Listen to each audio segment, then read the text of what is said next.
Apa yang dibuka kan? Nasi ayam. Bestnya. Tempat cikgu dah main mercun ni guys. Tempat korang ada mercun tak? Dah bunyi-bunyi dah ni. 2-3 malam ni dah bunyi bising dah mercunnya. Tempat awak ada main mercun tak? Tempat cikgu sampai malam-malam pun main mercun lagi. Belum lagi. Belum lagi. Tempat cikgu dah mula dah. Mula daripada beberapa malam lepas lah. Meriah sikit nampak. Sebelum ni tak ada juga. Ferus pun tak ada Ferus. Okey, so tanpa melengahkan masa, cikgu nak masuk terus mengenai bab 2. Siapa dah masuk bab 2? Cuba komen sikit siapa dah masuk bab 2. Alia belum lagi. Kawan-kawan lain? Dini dah masuk Dini. Hafiz ke Ferus? Kisha? Dah masuk dah? Belum lagi. Kaisara ke? Oh, Ferus dah masuk. Okey. Tak apa. Hafiz dah masuk. Okey, tak apalah. Ada yang belum, ada yang dah kan. Cikgu sedang je lah ya. Okey, jadi apa itu respirasi? Okey, respirasi ni adalah bahasa sains. Bahasa kita adalah pernafasan. Okey, bahasa kita adalah pernafasan. Jadi, kat sini dia tulis pernafasan adalah proses. Proses macam mana tu? Proses menyedut.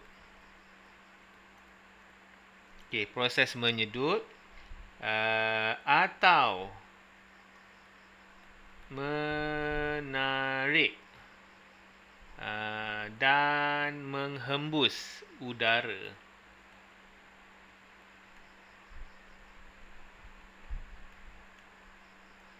Okey, menyedut atau menarik dan menghembus udara oleh peparu. Okey, sistem dalam badan yang membantu kita bernafas dikenali sebagai respirasi manusia. Kita manusia lah. Lia baru nak print. Tak apa Lia. It's okay. Okey, sekarang ni kita nak perkenalkan nama-nama yang ada dalam sistem respirasi kita, pernafasan. Banyak kan? Okey, jadi kita taklah nak hafal semua. Seeloknya tahu semualah, tapi tak payah hafal semua. Okey, kita mulakan dengan nombor 1. Nombor 1 ni apa guys? Apakah nombor 1 tu? Cuba teka. Vero dah belajar dah. Apa Vero namanya? Namanya adalah lubang hidung. Namanya lubang hidung. Nose, betul nose. Dia tunjuk lubang hidung. Okey, nombor 2.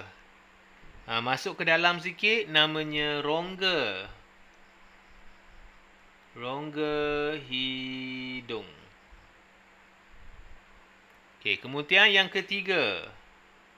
Yang ketiga dalam sikit tu bahagian ni kita panggil dia sebagai faring. Jadi awak belajar perkataan baru. Ya, Ferus, betul, faring. Bawah sikit kita ada, lepas faring, kita ada laring. Jadi macam nak ingat, korang tengok huruf. F dulu, baru L. Jadi F kat atas, L kat bawah. Faring, laring. Okey, kemudian kita masuk nombor 5. Nombor 5 ni popular. Apa namanya? Dah belajar darjah 6, korang dah belajar dah darjah 5 ni. Nombor 5 ni darjah 6 korang dah belajar dah. Siapa masih ingat? Namanya trakea. Betul. Okey, lagi nombor 6. Mana nombor 6? 6. Turun bawah sikit dia ada cabang yang pertama. Cabang yang pertama namanya apa?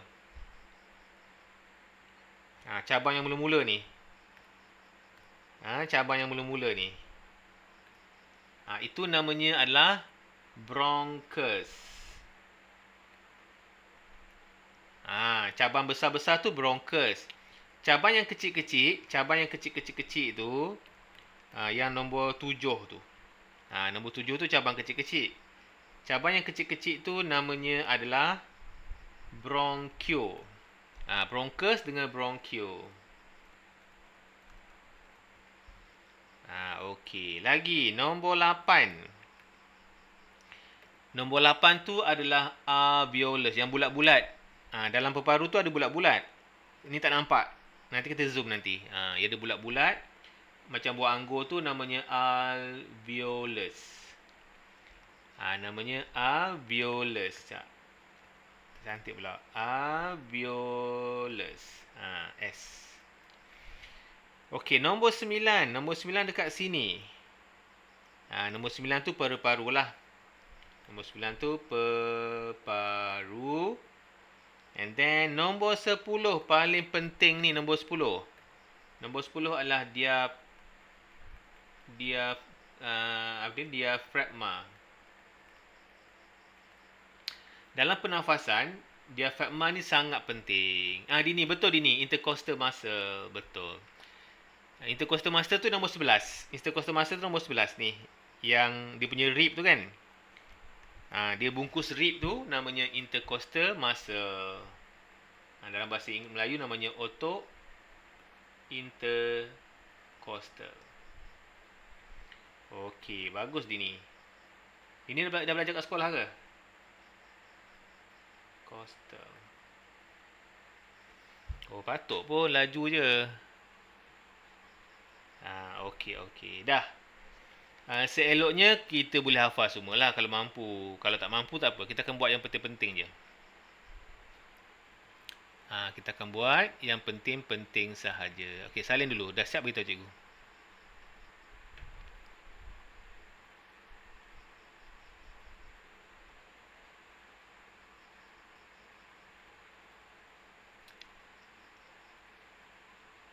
Okey, kita masuk balik kat sini. Okey, sedutan bermula dengan lubang hidung. Lubang hidung. Lubang hidung bahasa Inggeris namanya nostril. Nostril. Lubang hidung namanya. Okey, lepas lubang hidung dia pergi ke mana? Dia pergi kepada rongga hidung.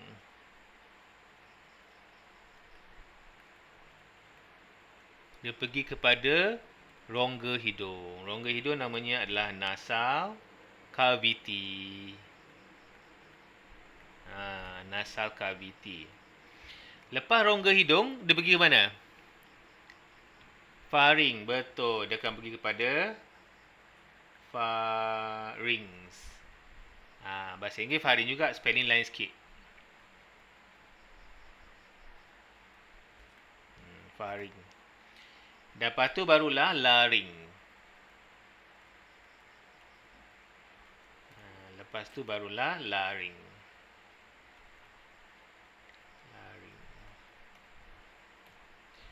Okey, seterusnya lepas larynx dia pergi ke trakea.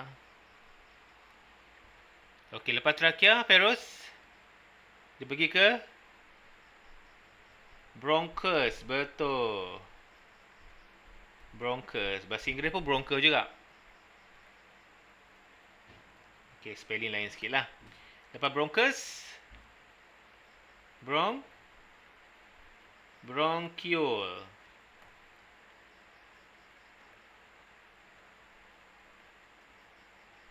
Bronchiole. Lepas bronchiole, yang bulat-bulat tadi apa?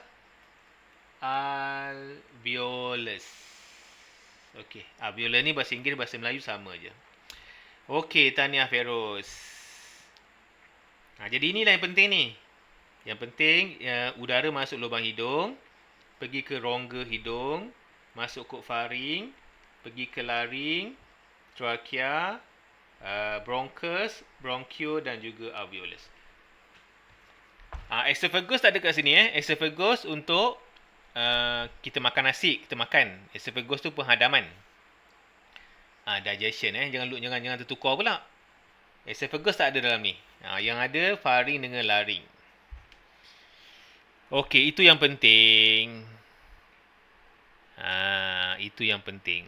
Okey, so cikgu nak move lagi ke gambar rajah yang berikut. Okey, cikgu move Okey, ini adalah aktiviti menarik nafas. Menarik nafas. Nampak tak? Okey. Ni menarik nafas ni. Udara masuk, Bila masuk, dadanya akan ke depan dan ke atas. Okey. Kenapa udara boleh masuk? Kerana kita punya diafragma. Diafragma ni akan turun ke bawah. Dia akan mengecut. Jadi, kita ni kan, kita bernafas sebenarnya disebabkan oleh diafragma ni guys. Ni, diafragma ni. Bukan sebab paru-paru tu, diafragma ni. Dia turun ke bawah ke, dia naik ke atas. Dia mengecut ataupun mengendur. Contract ataupun relax. Jadi, katakanlah kalau kita accident kan. Siapa-siapa lah accident, terkena kat sini. Ataupun kita pukul dia. Kita pukul dengan kuat bahagian perut. Kalau kena diafragma ni, dia memang tak boleh bernafas. Sebab, dia akan, bila kita tumbuk kan, dia macam buffering kejap. Loading. Sebab dia nak betulkan balik lambat kan. Jadi, along the way dia buffering tu, korang memang tak boleh nafas. Cuba macam mana tak boleh juga. Dia kena diafragma ni kena turun. Barulah kita boleh bernafas. Faham tak? Jadi penting sangat diafragma tu. Okey, bila kita menarik udara ke dalam, apa jadi? Air is breathed in. Ambil masuk udara lah. So, tengok kita punya sangkar rusuk kita. Intercostal kita ni. Okey, sangkar rusuk apa berlaku? Sangkar rusuk akan bergerak ke atas dan keluar ataupun ke depan. Ke atas dan ke depan pun boleh, ke atas dan keluar pun boleh. Boleh. Dia punya rib cage move upward dan juga outward. Dia bergerak ke atas dan juga keluar. Bergerak ke atas. Tarik nafas kan? Kan rib kita kan naik ke atas dan dia keluar sikit. Upward dengan outward. Okey, lagi. Okey, tengok apa jadi kepada paru kita ni. Apa jadi pada isi padu dia? Jadi, isi padu udara dalam ni. Isi padu rongga. Rongga torak ni. Rongga torak akan bertambah. Isi padunya akan bertambah. Kita akan sebut the volume of thoracic cavity increase.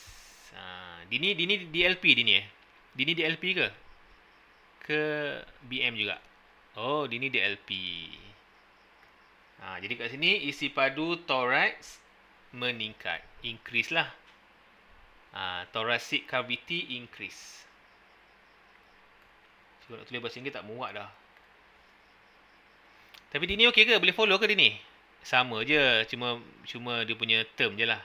Boleh je kan? Okey lah kalau boleh. Okey, next. Seterusnya, apa jadi pada diafragma?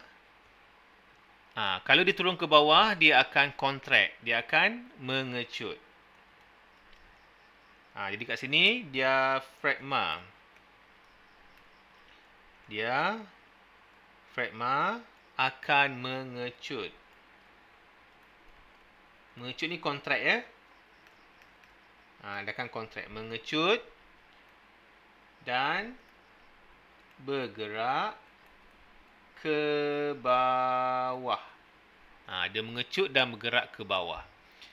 Diaphragm contract and move downward.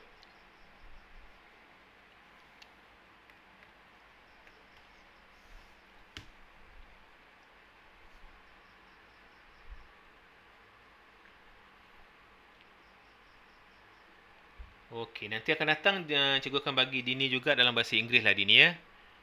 Senang sikit. Cikgu lupa pula Dini DLP.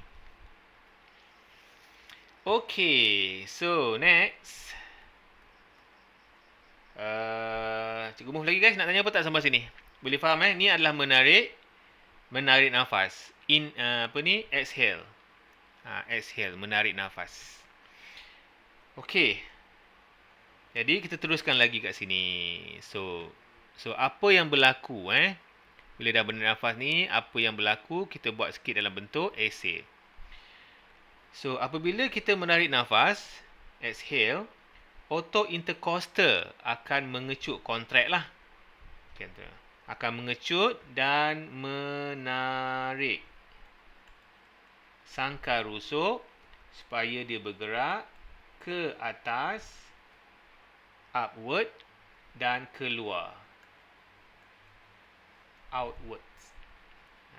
Okey, jadi sangkar rusuk kita menarik ke atas dan keluar.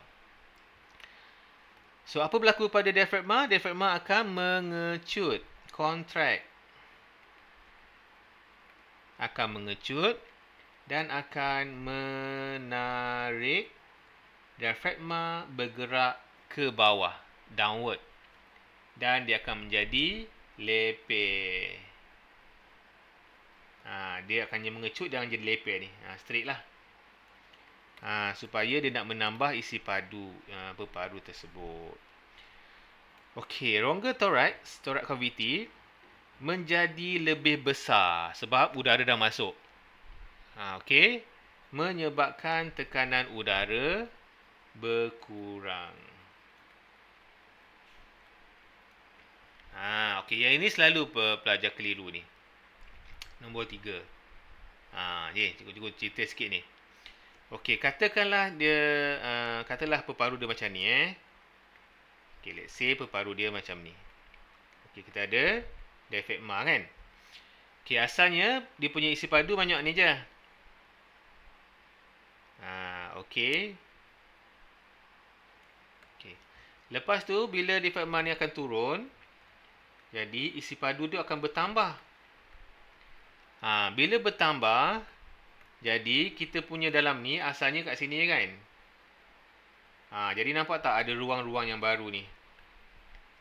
Ruang-ruang yang baru ni menyebabkan udara kat luar masuk ke dalam. Okey. Jadi kat sini tekanan rendah lah. Tekanan rendah, dekat luar ni tekanan tinggi. Jadi tekanan tinggi akan masuk ke tekanan rendah untuk mengisi ruang-ruang yang kosong. Jadi sebenarnya diafragma ni lah yang berfungsi dengan bagus. Dialah mengecut dan mengendur tu. Ya. Okey, tapi kalau katalah dia rosak betul-betul, memang tak boleh bernafas kita. Diafragma ni kalau berosak, memang tak boleh bernafas.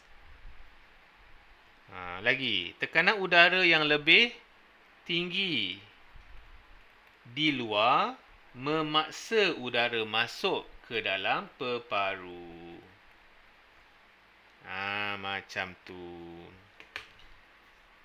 Dah selesai.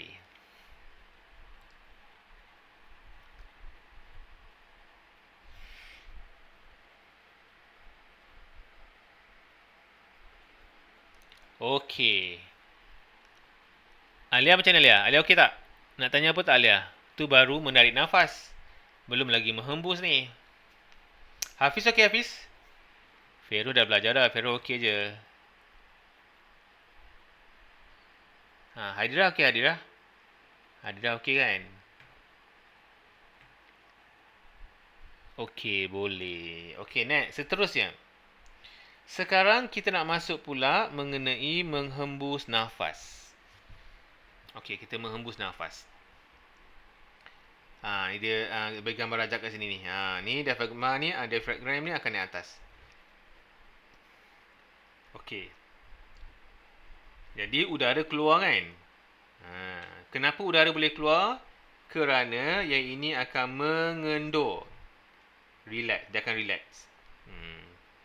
Okey, dia mengendur relax.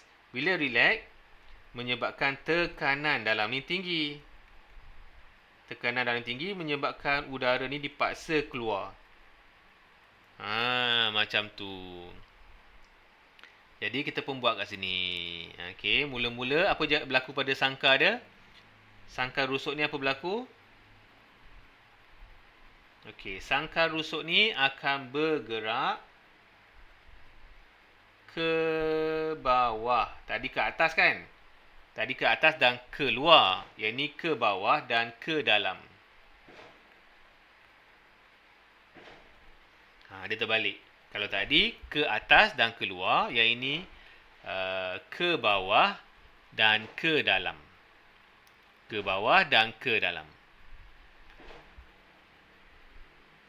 Downward and inward. Bahasa Inggerisnya kan, downward ke bawah, ke dalam inward. Jadi itu cara dia menghembus nafas. So apa jadi pada peparu? Peparunya akan berkurang isi padu dia. Isi padu rongga toraks akan berkurang. Akan decrease lah. Jadi kita punya diafragma ni apa berlaku? Diafragma tengok tu, dia akan mengendur. Mengendur lah, bahasa Inggeris namanya relax. Dia akan mengendur dan nampak tak melengkung. Okey, tadi mengecut dan lepeh. Yang ni melengkung ke atas. Dah, selesailah upacara kita menghembus nafas. Susah juga nak hidup ya. Menghembus dan menarik nafas pun kena belajar. Nanti boleh cerita pada ayah nanti ya. Pada ayah ke, pada mak ke. Macam mana proses kita mengambil nafas dan juga menghembus nafas.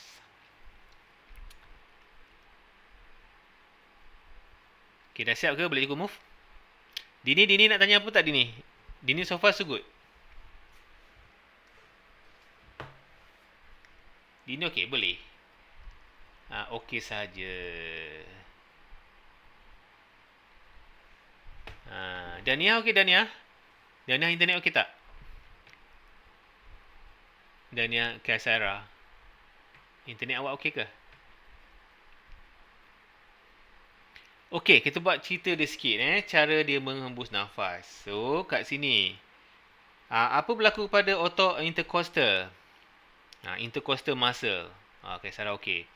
Intercostal muscle. Intercostal muscle kat sini lah ya. Dalam ni lah. Nampak tak otot-otot ni? Yang macam jari-jari tu kan? Yang macam jala-jala tu namanya otot intercostal. Akan mengendur. Dan sangkar rusuk bergerak ke bawah dan ke dalam. Inward. Dia akan bergerak ke dalam. Otot diafragma pula akan mengendur. Mengendur adalah relax dan dia akan melengkung. Melengkung ke atas. Bagus sikit ayatnya. Melengkung ke atas. Okey, lepas tu kita ada rongga toraks. Rongga toraks tu dalam ni lah. Dalam ni. Ni rongga toraks kita ni. Thorax cavity. Okey, rongga torak dia akan mengecil. Menyebabkan tekanan udara meningkat. Bila tekanan udara meningkat, dia akan memaksa udara keluar. Jadi, tekanan udara yang lebih tinggi ini di dalam peparu akan menolak udara keluar. Jadi, bolehlah kita menghembuskan nafas. Macam itulah ceritanya. Soalan ni keluar dalam esei lah kalau ada pun. Jadi tak payah hafal banyak sangat. Kita hafal key point sikit-sikit je. Kat sini ada 4 point kan. Kadang-kadang ditanya 3 markah je. Jadi kita perlu hafal 3 point je lah. Macam tu.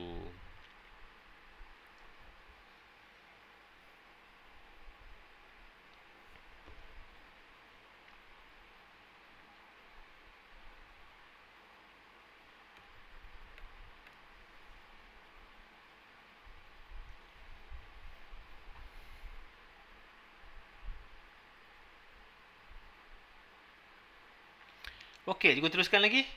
Nak tanya apa-apa tak sampai sini? Alia okey ke Alia? Alia boleh faham tak ni? Boleh menerima dengan bagus. Hafiz pun okey Hafiz Boleh Afi kan? Alia boleh. Okey, kalau macam tu kita nak buat sikit maklumat tambahan sains. Okey, dekat sini awak belajar satu nama baru iaitu epiglottis. Siapa pernah dengar perkataan epiglottis? Pernah dengar tak?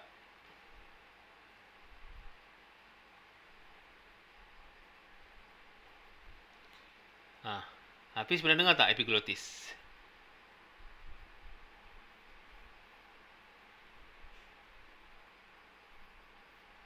Kat mana epiglottis? So macam mana ni? Jom kita explain sikit.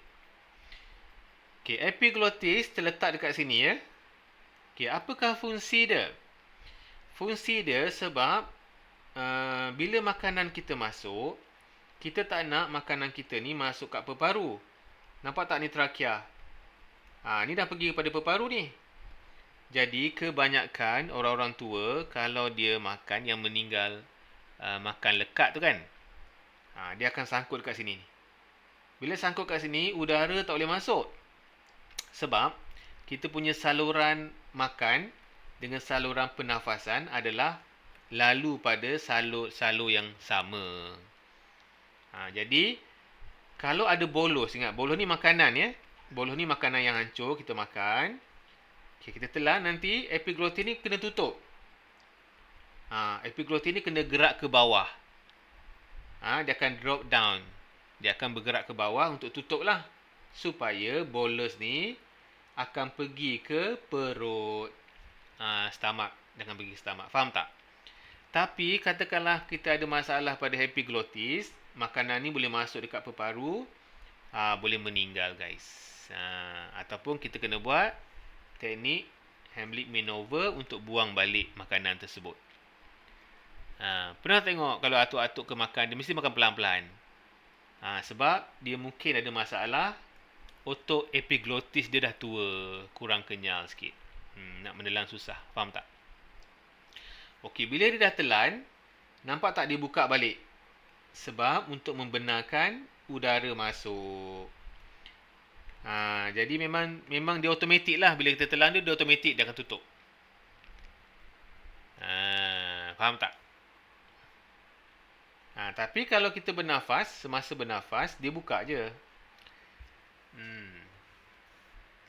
Dia buka lah, maksudnya epiglottis ni akan bergerak ke atas. Okey, boleh faham sedikit? Jadi kita buatlah ayatnya sikit ya. Kat bawah ni. Jadi untuk bila kita makan, apa yang berlaku? Kita punya epiglottis.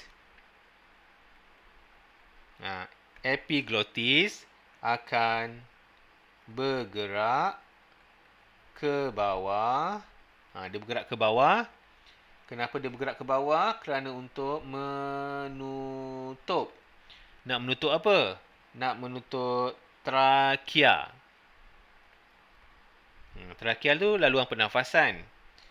Okey, apabila bolus. Bolus ni apa? Bolus ni makanan ya. Kan lupa pula. Yang kita belajar masa form 2 tu. Apabila bolus ataupun makanan ditelan. Ditelan dalam kelongkong ni lah. Ditelan ke dalam kerongkong. Dah. Yang penting kita nak beritahu bahawa epiglottis ni mesti dia bergerak ke bawah dan akan menutup trakea. Dah, boleh salin tu dulu.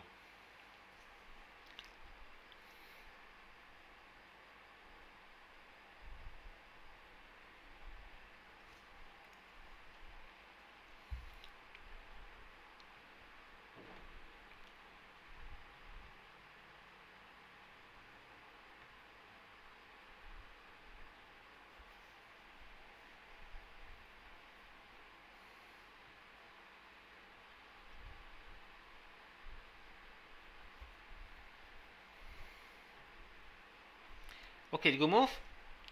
Okey, kalau ketika dia bernafas, tak ada masalah. Ini kita punya epiglottis, kita relax je.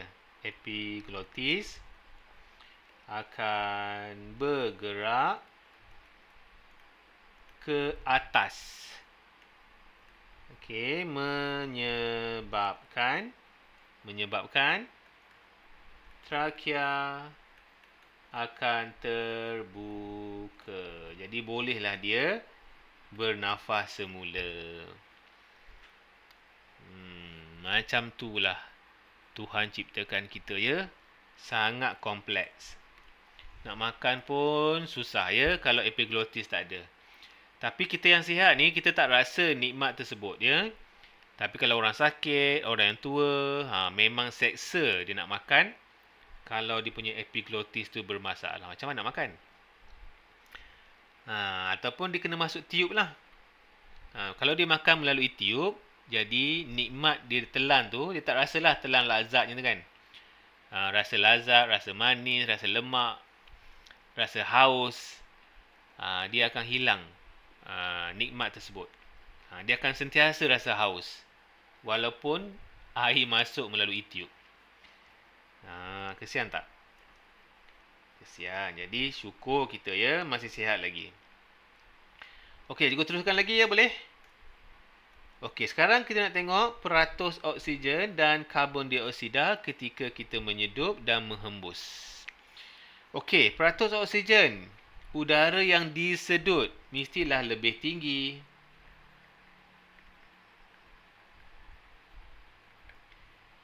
Masa karbon dioksida, masa disedut rendah.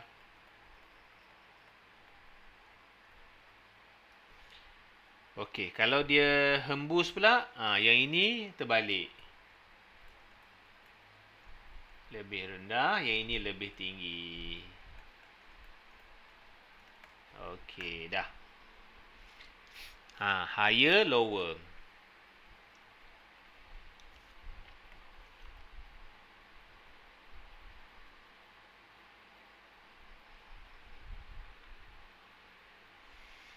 Okey, next. Seterusnya, cikgu nak masuk pergerakan dan pertukaran gas dalam tubuh manusia. Okey. Ini di zoom pasal alveolus. Ingat alveolus dekat mana? Jom kita tengok balik. Kita punya gambar rajah mula-mula tadi. Okey, cikgu zoom kan? Nampak tak alveolus ni kecil-kecil ni guys. Ni kecil-kecil ni. Dalam ni nampak kecil kan tapi ada banyak alveolus. Macam anggur, dia macam banyak lah, banyak-banyak kat sini, banyak. Okey, banyak kat sini tau. Okey. Jadi yang di zoom tu sebenarnya alveolus tu lah. Nombor berapa dia alveolus tadi kalau ikut kat sini? Nombor 8. Nombor 8 ni. Kecil-kecil dalam tu ya. Nombor 8. Okey, jadi di zoom kita nampak lah alveolus. Jadi alveolus ni sangat penting dalam peparu. Jadi kalau seseorang yang hisap rokok, antara yang akan rosak dulu adalah alveolus ni. Sebab bila asap tu kena alveolus, alveolus ni akan menjadi kering. Sedangkan alveolus ni dia kena dalam keadaan lembap. Kenapa dia lembap? Kerana mudah dia untuk dia perangkap oksigen. Senanglah nak buat pertukaran oksigen dengan karbon dioksida. Tapi kalau dia kering, kesianlah kat dia. Dia akan mengalami penukaran oksigen dengan karbon dioksida yang sukar. Kesian kat dia kan. Okey, jom kita tengok dulu sedutan dulu masuk. Okey, yang warna merah ni adalah yang ada oksigen. Yang warna merah ni laluan darah udara masuk. Oksigen. Yang warna biru karbon dioksida. Jadi kita zoom yang merah dulu ya. Jadi bila kita seduh udara nafas masuk, yang merah ni akan pergi sampai ke hujung alveolus. Alveolus ni dia punya kulitnya sangat nipis. Nampak tak? Setebal satu sel saja kalau cikgu zoom. Nampak tak? Tebal dia satu sel je. Satu sel. Begitu juga kapilari. Kapilari juga satu sel je. Tebal dia. Kenapa dia nipis sangat? Kerana mudah untuk membuat pertukaran gas. Senang dia nak meresap masuk ke, nak meresap keluar ke, senang. Jadi sebab itu alveolus ni dia sangat sensitif sebab dia setebal satu sel. Jadi dia mudah rosak lah kalau kena isap rokok ke isap vape. Okey. Jadi bila dah masuk oksigen kat sini, oksigen ni akan masuk dalam darah. Okey, dalam darah ingat ada apa? Ada hemoglobin. Ingat lagi tak? Dalam darah tu ada hemoglobin. Jadi hemoglobin tu akan perangkap oksigen dan akan bawa oksigen tu bersama darah. Dia akan masuklah saluran darah. Jadi darah ni mengandungi kepekatan oksigen yang tinggi. Karbon dioksida yang rendah lah sebab disedut kan. Jadi oksigen akan dihantar ke seluruh sel. Kita tengok sikit kat mana dia hantar. Okey, sekarang oksigen ni macam donat ni kan. Jadi sampai kat mana-mana sel ataupun organ yang penting, darah ni akan bagi oksigen tu kepada sel-sel yang dikehendaki. Jadi sel ni akan gunalah. Sel ni akan guna. Lepas dia guna, sel ni akan hasilkan karbon dioksida. Jadi darah pun angkut juga karbon dioksida. Bila diangkut, darah ni menjadi warna biru. Nampak tak? Kalau darah tu warna biru, ataupun kalau darah kita pekat, kita nampak darah yang hitam tu kan, macam hitam-hitam tu sebenarnya darah yang ada karbon dioksida. Kalau darah yang ada oksigen, warnanya betul-betul merah. Faham tak? Jadi kalau kita nampak ada kemalangan, darah-darah yang gelap-gelap sikit tu, biasanya tu darah yang ada karbon dioksida.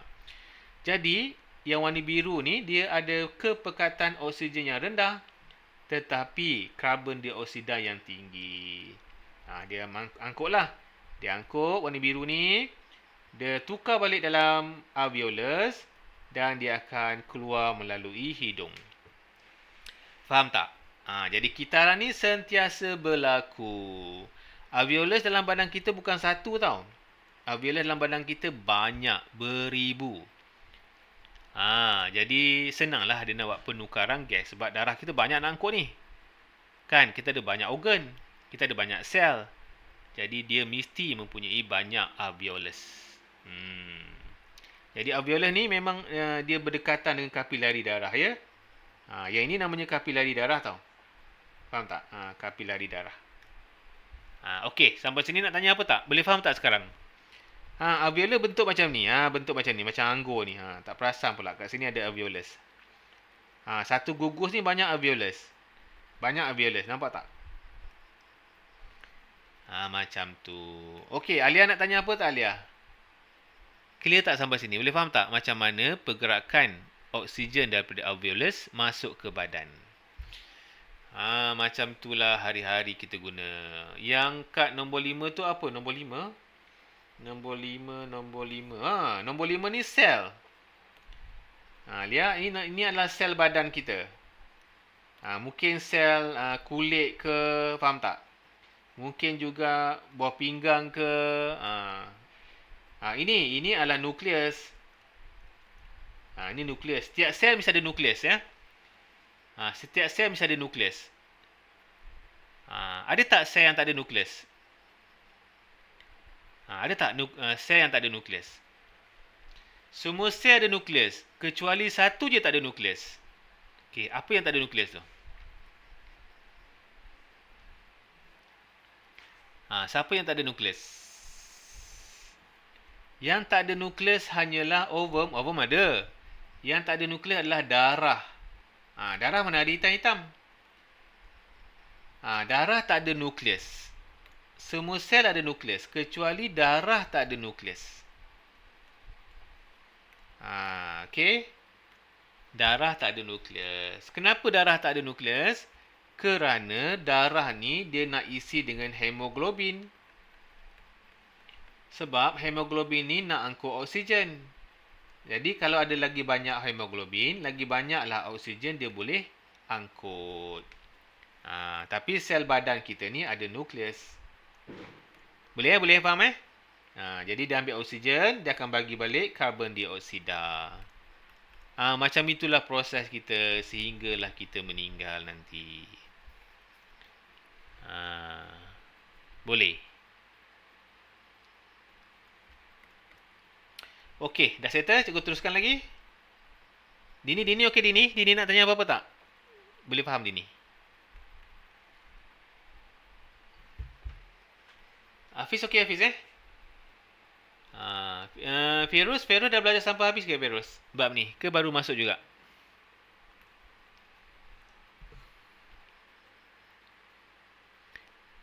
Baru masuk juga ya.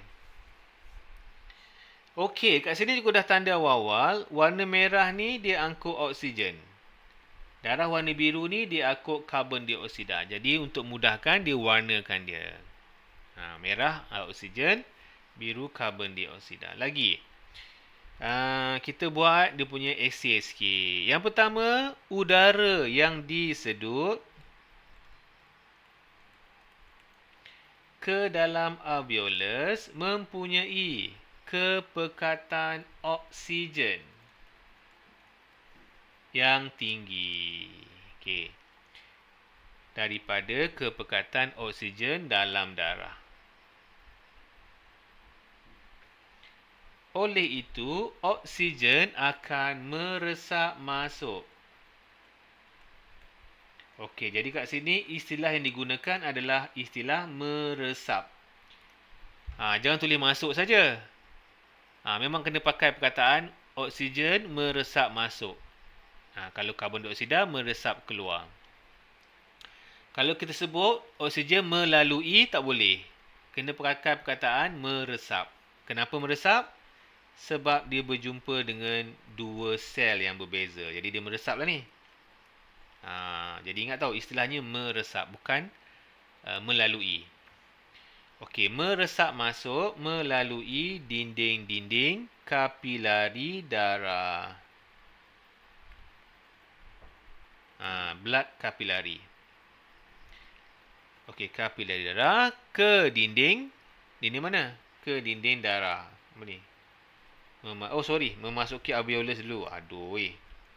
Memasuki alveolus. Ke dinding kapilari darah. Dan ke dalam darah. Okey, dah settle. Macam itulah ceritanya. Okey, bila dia masuk dalam darah, apa yang berlaku sekarang?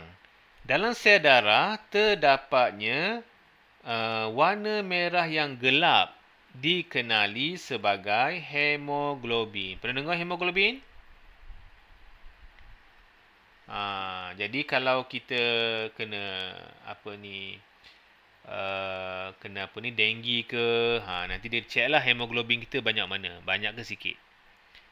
Jadi hemoglobin ni penting. Kenapa penting hemoglobin? Kerana hemoglobin akan bergabung dengan oksigen. Hanya hemoglobin. Kalau darah tu tak ada hemoglobin, darah tak boleh angkut oksigen. Jadi bergabung dengan oksigen untuk membentuk oksihemoglobin. Hemoglobin. Oksihemoglobin. Oksihemoglobin. Yang merupakan sebatian tidak stabil. Jadi oksihemoglobin ni dia tak stabil lah. Dia tak stabil. Kalau dia stabil bahaya. Dia kena tak stabil. Kalau dia stabil dia bahaya. Jadi kalau kita buat persamaan dia akan jadi macam ni. Kita akan buat hemoglobin berjumpa dengan oksigen akan menjadi oksihemoglobin. Dan dia boleh berbalik semula. Okey, lihatannya. Kalau stabil, kenapa dia bahaya? Okey, dia mesti tak stabil ya. Sebab dia boleh balik semula. Kenapa dia perlu tak stabil? Kerana bila dia menjadi oksihemoglobin, nanti dia akan pergi ke dia akan bawa oksihemoglobin ni jumpa ke sel. Sel perlukan oksigen. Nanti oksigen tu akan diberi pada sel ni oksigen. Bila dia bagi oksigen, nanti hemoglobin akan menjadi hemoglobin kembali. Faham tak? Itu maksudnya tak stabil. Jadi dia melekat sekejap je dengan oksigen. Bila sampai kat sel, oksigen tu dia akan pas kepada sel. Nanti hemoglobin akan bawa diri sendiri. Alia faham tak? Kalau dia stabil, sampai bila-bila, oksigen tu dengan dirinya je. Sampai kat sel pun dia tak bagi oksigen tu. Sebab dia dah stabil dengan oksigen. Faham tak? Boleh faham? Okay. Contohnya. Katakanlah, kalau pernah dengar tak orang yang tidur dalam kereta, dia meninggal. Dia meninggal. Pernah dengar tak? Pernah dengar? Hemoglobin. Yang tidur dalam kereta, yang tidur dalam kereta kan, lepas tu dibuka aircon, bukan accident, dia buka aircon, dia tidur, esok bangun dia meninggal. Dia tak bangun lah sebab dia meninggal. Orang jumpa dekat perjalanan ke. Tahun lepas ada dua kes kan. Dia penat, dia rehat dekat R&R, dia buka aircon, dia tidur. Sebab apa dia meninggal? Sebab kenderaan tersebut dia mengalami kebocoran exhaust.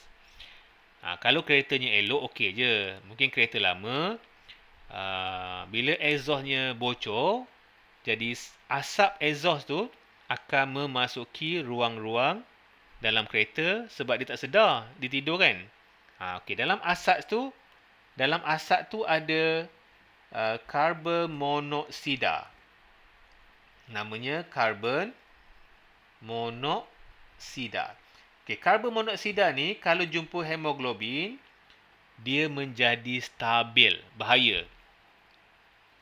Bila stabil, maksudnya karbon monoksida ni dia tak lepaskan hemoglobin ni.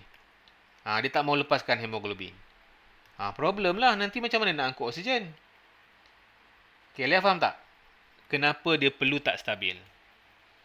Sebab dia nak lepaskan balik senang. Kalau dia stabil, dia tak nak lepas sampai bila-bila.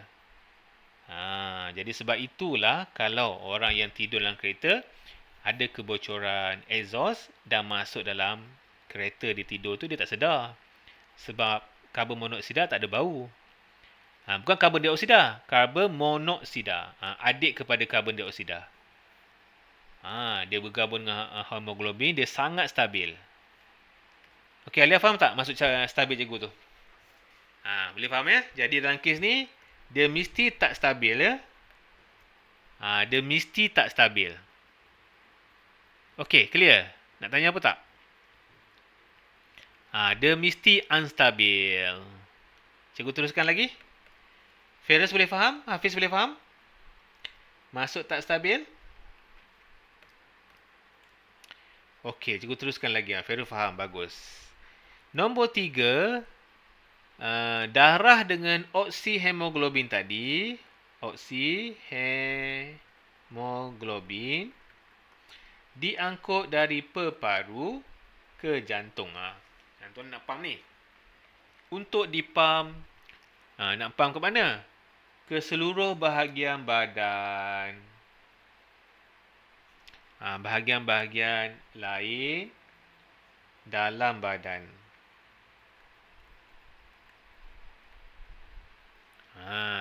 Okey.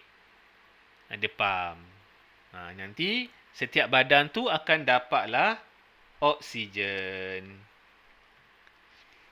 Okeylah, baca lagi. Apabila darah capai ke kawasan sel yang mempunyai kepekatan oksigen yang rendah. Sel tadi dah guna oksigen, jadi oksigen dah kurang pada sel kan? Jadi oksihemoglobin yang tak stabil tadi, kan? Oksihemoglobin merupakan sebatian tidak stabil akan terurai kembali dan akan membebaskan oksigen ataupun molekul oksigen semula dan berubah kembali menjadi hemoglobin. Faham tak Alia? Sebab itu dia mesti jadi tidak stabil. Okey, kalau dia stabil dia tak boleh bagi balik. Kurang faham. Alamak, sekali lagi. Sekali lagi Alia. Macam ni kita ada darah. Okey, darah kita ni kan. Darah kita ni ada hemoglobin kan? Okey, kita ada hemoglobin. Okey, kemudian hemoglobin ni tiba-tiba datangnya oksigen. Okey. Bila campur oksigen, jadi darah kita ni dia akan membawa oksihemoglobin. Faham tak? Alia okey tak sini Alia? Okey, sampai sini okey tak? Okey. Lepas tu darah ni akan masuk ke jantung, jantung tu akan pump lah. Jantung tu akan pump, maka darah ni akan dibawa ke sel. Ke sel badan. Sel badan kita ni merata lah. Sel kulit ke. Ni adalah sel. Jadi kat sini kan kita ada oksihemoglobin kan. Jadi sampai di sini kita punya hemoglobin akan bagi oksigen kepada sel. Nampak tak? Dia urai kat sini. Ini namanya terurai. Faham tak sekarang? Dia bagi. Okey. Jadi hemoglobin ni akan jadi single balik. Dan prosesnya akan kembali semula kat sini. Okey, Alia macam mana? Faham tak?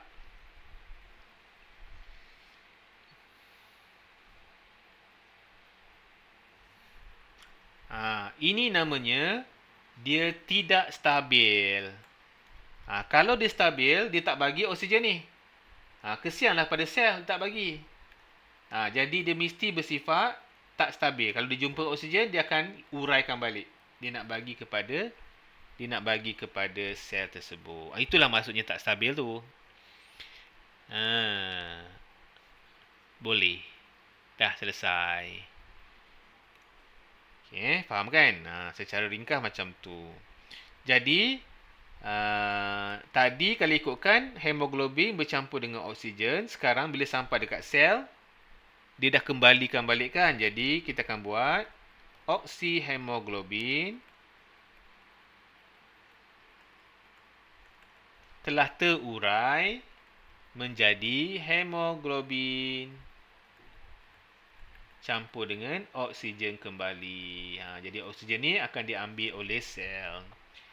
Itulah maksudnya tak stabil. Bukan apa, itu je lah. Boleh faham kan? Okey, tapi lupa juga nak beritahu tadi. Jadi bila sampai di sini kan dia bagi bermaksud bahawa cikgu buat sikit lagi. Cikgu sambung lagi. Jadi kat sini nanti dia akan menjadi hemoglobin sahaja. Hemoglobin balik lah kan. Bila sel kita ni ambil oksigen, dalam masa yang sama nanti sambil-sambil kat sini kan sel ni juga akan bagi balik karbon dioksida. Alang-alang dah ada. Jadi hemoglobin ni sebab dia dah single, maka dia akan ambil karbon dioksida menjadi karbon hemoglobin nanti ataupun karbon dioksida. Oksikarbon dioksida nanti. Jadi kat sini nanti dia akan bawa pula karbon dioksida masuk ke paru-paru. Macam tu lah. Dia kira satu jalan je dia ambil. Okey. Dah. Okey, tu secara kasar dia macam tu lah Lia. Lagi-lagi. Dalam sel badan, oksigen meresap mengoksidakan molekul. Molekul lah. Maksudnya dia akan meresap ke dalam darah-darah mereka. Okey, jadi kat sini mengoksidakan molekul glukosa. Glukosa ni dihasilkan oleh sel lah. Maksudnya sel tadi, sel ni kan, sel ni bila dia ambil oksigen, sel ni nanti akan buat glukosa. Glukosa tu sel tu yang buat. Sebab sel ni nak menghasilkan tenaga, jadi sel ni yang buat glukosa. Okey, lagi kepada karbon dioksida. Karbon dioksida ni sel tu juga menghasilkan karbon dioksida. Air dan tenaga melalui proses respirasi sel. Okey. Jadi kat sini kan respirasi sel ni korang dah belajar masa form 2 dulu. Okay, jom kita buat sikit. Kita ingat balik. Jadi kat sini kita cerita pasal sel tau. Okey, bila sel dapat oksigen, ingat tak? Sel dapat oksigen.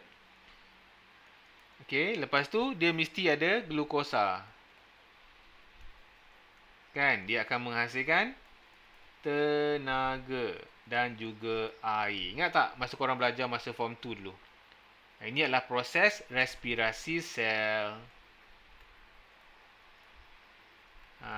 Jadi sebab itu dia perlu oksigen ni. Sebab dia nak membuat respirasi sel. Form 1 ke form 2 Alia? Lupa je aku. Form 1. Form 1. Ya, form 1. Betul-betul. Jadi oksigen yang dibawa oleh hemoglobin tadi, sel tu ambil untuk menghasilkan, menjalani proses respirasi. Faham tak Alia? Dan campur dengan air dan jangan campur lagi dengan karbon dioksida. Kan ada 3 bahannya kan? Jadi karbon dioksida nanti akan dikeluarkan balik dan hemoglobin tu akan angkut balik. Begitulah dia pusing sampailah kita meninggal. Okey, last one sikit lagi. Okey, karbon dioksida yang dihasilkan oleh sel tadi, dia buat apa? Dia mula meresap balik. Meresap ke mana? Meresap masuk ke dalam kapilari semula. Kapilari darah. Karbon dioksida kemudian diangkut ke alveolus. Alveolus untuk dikeluarkan semasa menghembus nafas.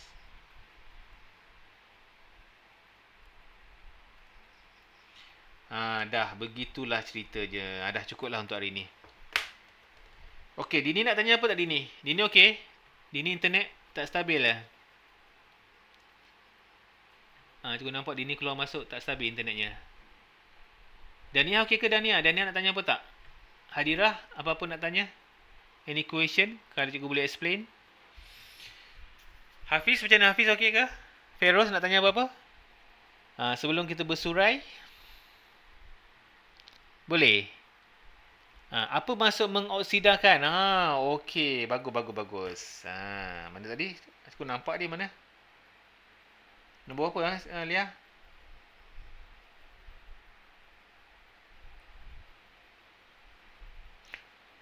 Oh, nombor 5. Okey, mengoksida ni maksudnya menggunakan oksigen. Mengoksidakan tu maksudnya dia menggunakan oksigen. Okey, kat sini lah ni. Ni. Mana ni? Nampak tak? Dia menggunakan oksigen, kita panggil dia sebagai mengoksida. Boleh?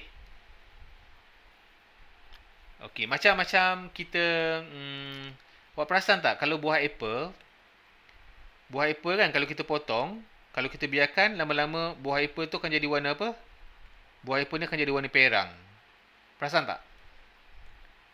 Perang. Kenapa dia perang? Sebab dia terdedah dengan oksigen. Ini kita panggil pengoksidaan. Sebab dia terdedah kepada oksigen. Jadi pengoksidaan tu sebenarnya dia menggunakan oksigen tu lah. Kita panggil sebagai pengoksidaan. Okey Lia, boleh faham ke? Okey ke maksud cikgu? Boleh. Secara kasar dia macam tu lah masuk mengoksidakan. Okey Lia, apa lagi nak contoh lain? Contoh lain lagi macam besi. Katalah besi kena karat kan? Besi kalau lama-lama kena oksigen dan juga ada air ke, lama-lama besi karat, betul tak? Karat ni juga dipanggil proses pengoksidaan. Sebab ada oksigen kat situ. Besi tu telah menggunakan oksigen untuk mengaratkan dirinya. Kita panggil proses pengoksidaan. Alia okey ke? Jadi senang cerita kalau sebut pengoksidan ni dia menggunakan oksigen. Okey, boleh. Boleh faham tak macam tu? Okey, kawan-kawan lain nak tanya apa tak lagi? Tak ada apa-apa. Betul Dini okey Dini? Dini boleh ya?